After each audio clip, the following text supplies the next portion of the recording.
We understand politics is the big story on for everyone right now as the political campaign gets underway. Of course, the umpire INEC says, well, those who are doing presidential campaign can kick off. Of course, the calendar for those who are in governorship and legislative houses will be 1st of December. So we're keeping politics in our business box as one of the asset classes we're trying to get everyone to put their eyes on as we discuss the next general elections. But of course, first, let's get you back to the marketplace and get you not to forget the market, despite the noise on the other side of the street on the political soapbox. So the stock market finished negative last week, not necessarily, and don't tie it to the political arena. Investors just keep booking some profit because there's little else to do than to wait for the politicians to get their business done.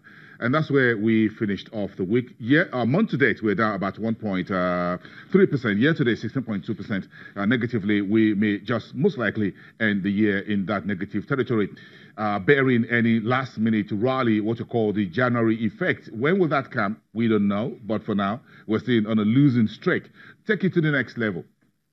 The next page, that's about 1.3 billion shares for the week under review for 11.35 billion. That's quite aggressive.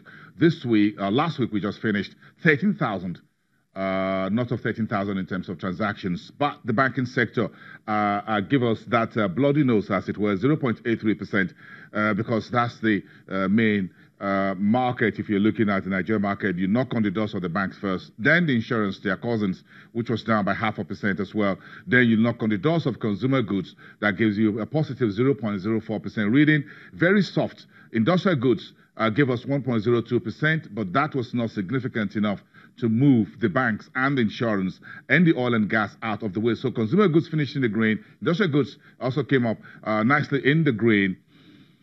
But you can see the oil and gas there. What's the story around the oil and gas? On Friday, Owendo lost about 1%.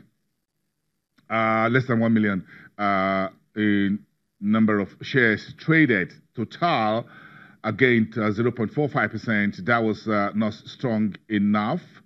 Looking for that 200 naira share price.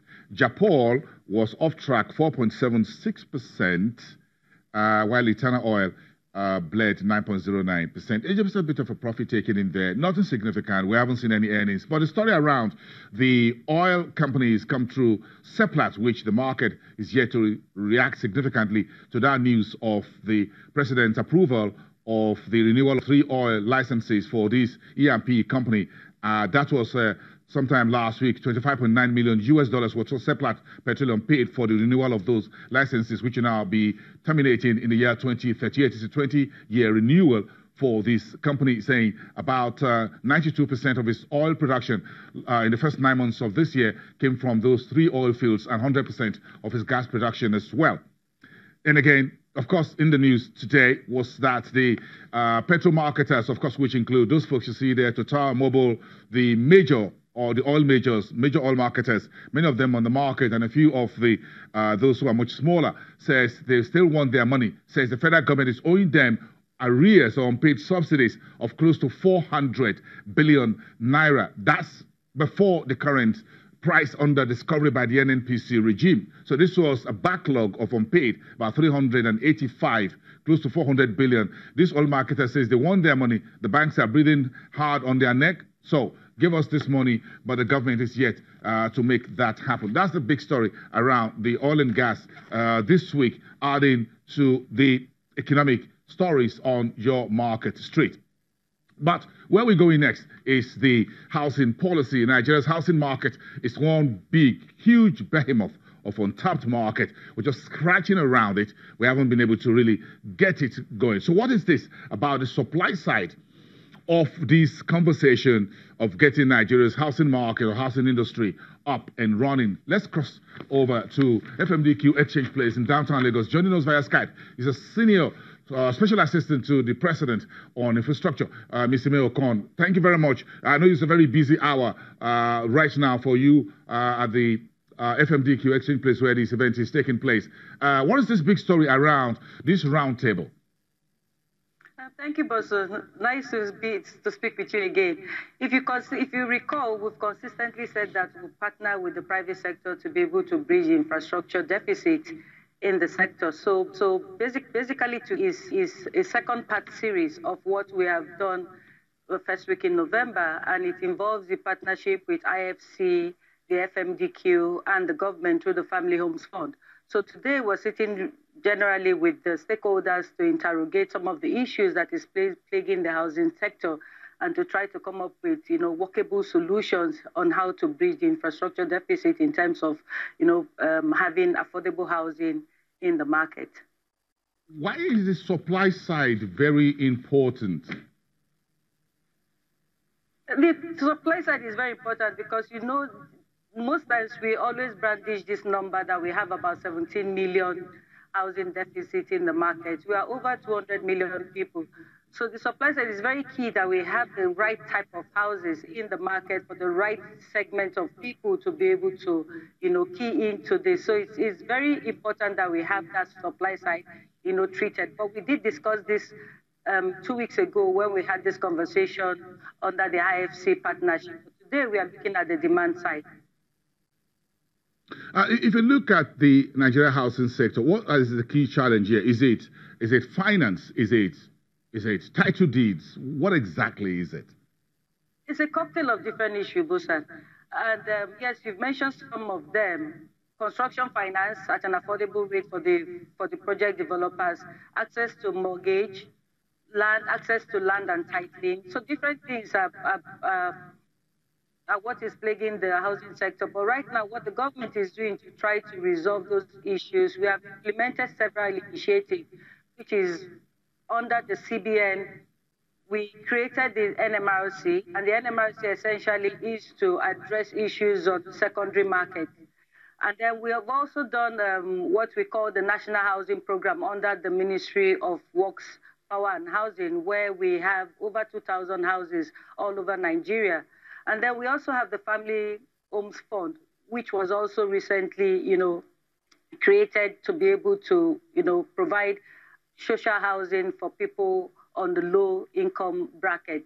So it's different cocktail of activities that we've implemented, but we've always, emphasized the fact that these initiatives are not really sustainable in itself if we don't have the private sector, partnering with us to be able to achieve most of the targets that we've set for ourselves in the housing sector. So speaking specifically, Ms. Okon, what do you want from the private sector? We want the private sector to partner, and we're very excited about the partnership with FMDQ and the IFC. So we've seen a lot of the time when the private sector have come to us with different ideas. So we try to encourage such ideas to come forth. And the government on this part, with the creation of the Family Homes Fund, where we have, essentially allocated about 100 billion annually for the next 5 years so that we can catalyze about 1 trillion of private sector funding. So we think with what the FMDQ is doing right now to try to bring the debt market instrument into the housing sector is one key area which the private sector can partner with us. And we look to such more partnership from the private sector, because the housing divide issue cannot be bridged with just the government, implementing our own initiatives and putting in, 500 billion, which we hope we're going to use to leverage several monies from the private sector. So more ideas from the private sector, more partnerships, sitting down with us, sitting down at round tables such as this to give us ideas that are implementable, because sometimes we have ideas that are not fully, they're not implementable in the near term. So from what we've done now, we need to get to the next level of taking all government initiative, ideas, and proposals so that the ordinary man that earns as little as 30,000 naira can own houses. Because what we see right now is a lot of houses that are just, that the private sector essentially is building that is out of the reach of ordinary Nigerians. And we want to see that trend reduce a bit. So we want to partner with the private sector more so they will understand where the market is and be able to help us focus, construction in those segments that require attention. Yes, now you seem to be speaking my language, which is for Nigerians at the bottom of the pyramid, where I belong. because 30,000 minimum wage. Yes, we've had big-time conversations in the housing sector, the commercial real estate. The big companies can get it done. A lot of estates and what have you. State governments building houses that sells for, each unit sells for several millions of naira, naturally out of the reach of folks at the bottom of the pyramid. So the conversation is this: what do the private sector then want from the government? I'm sure the private sector knows that the government does not have the deep pocket to build a house for every Nigerian, so that's understandable. So aside from, well, maybe some guarantee from the government, what else do the private sector want? We are yet to resolve the issue of the land use decree, land titling, how easy to get land, who has the right of CFO and things like that, which the common man will give him more comfort. Bosa, you've mentioned a few of the things that the private sector have consistently told us should be done, because we know that we can't be the market. We are typically enablers, and we have to, have policies on ground that will enable easy access to land, easy access to the titling, and that brings down some of the cost components of the construction. So we have interrogated some of the things that the private sector have told us. And in the past, we've tried to implement some of it. And what we've now decided to do is to also have like a steering committee at the top level that will be chaired with the Minister of Power. And then we have the key stakeholders that will sit at the table with us to be able to interrogate some of these ideas, which we already know before, but now deeply interrogate the ideas to see how we can engage state governors. We've already done it in the past. We have engaged state governors through the National Economic Council in terms of land and titling and all that. But for NMRC right now, one of the companies that has been created under the CBN platform to be able to create a secondary market, the NMRC currently has come up with an idea of how to make land titling easy for state governments to buy into. So we're right now socializing the ideas with the state government. And then we're also looking at the foreclosure laws, because the foreclosure law is very important in terms of bringing private sector into the housing sector. Because if you invest in a sector and the debt you give goes bad, you should have some comfort that you can recover your money, the monies you've invested in the sector back. So the foreclosure law is extremely important for us. So we've engaged, and we have forerunner states like Kaduna State and Lagos State, essentially engaging us to be able to implement the foreclosure law. So several things, Bosan, really, so that we're working on. And the private sector has seen the commitment of the government. So that's why they keep, coming to partner with us and calling us to Church Fora to come sit down and listen to what the stakeholders are saying, so we can see how we can take all of our discussion to implementable next level. Imeoko, you need to get back into the discussion room now where the main event is taking place. Thank you so much for giving some of your time today, and wish you all the best. The Senior Special Assistant to the President on Infrastructure. Looking forward to have this conversation again, talking about Nigeria's housing market. So it's about the politics, promises, and performance. That's the matrix. We're going to have the first word on Nigeria's search for the next CEO. Will the next level make Nigeria working again? That's the key question we ask our guests when we come back. You're watching Business Morning.